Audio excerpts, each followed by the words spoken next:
વાત કરીએ અમરેલીની તો અમરેલી જિલ્લાના ધારી તાલુકાના ચલાલા ગામે 2 દિવસ પહેલા વિશ્વની સૌથી નાની પેંગુનુર નસ્લની ગાય અને નંદીની પધરામણી કરી છે। સંચાલક રતિદાદાએ જણાવ્યું કે આ ગાયનો વસ્તાર થાય પછી લોકોને પણ જોઈતી હોય તો આપવામાં આવશે। આ દુનિયાની સૌથી નાના કદની અને સૌથી મોંઘી ગાય આંધ્રપ્રદેશથી ખાસ પૂજા માટે અહીં લાવવામાં આવી છે। અહીં ગાયના દર્શન કરવા લોકો દૂર દૂરથી આવે છે। કદાચ ગુજરાતમાં આ એક જ જગ્યાએ આ પોંગુનુર નસ્લની જે ગાય છે એ વિશ્વની સૌથી નાની અને વિશ્વની સૌથી મોંઘી ગાય છે। ત્યારે વિશ્વની સૌથી નાની ગાય નંદીનું આગમન થયું છે।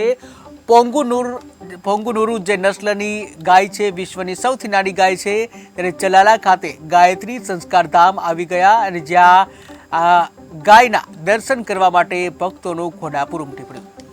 ગાયત્રી સંસ્કાર ધામ ચલાલા, અહીંયા સરસ મજાની શ્રી કૃષ્ણ ગૌશાળા છે કે એની અંદર બધી ગીરની ગાયો હતી।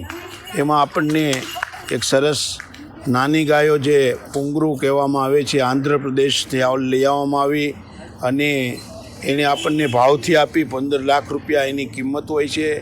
આપણની સંસ્થાને 6 લાખ રૂપિયામાં આપી અને એ ગાયો સાથે ઉછેર કરી અને પાછા એના વાછરું આવે એ આપણે બીજાને આપવાના અને લોકો એના દર્શન કરે, પૂજા કરે એવી ભાવના સાથે ગાયો લાવવામાં આવી છે। આ સંસ્થા અનેક પ્રકારની સેવાકીય પ્રવૃત્તિ કરી રહી છે, સમૂહ લગ્નોથી માંડીને વૃદ્ધાશ્રમ, અનાથાશ્રમ, એમાં એક આ નવું મોરપીસ ઉમેરવામાં આવ્યું છે। ગાયત્રી સંસ્કાર ધામ ચલાલા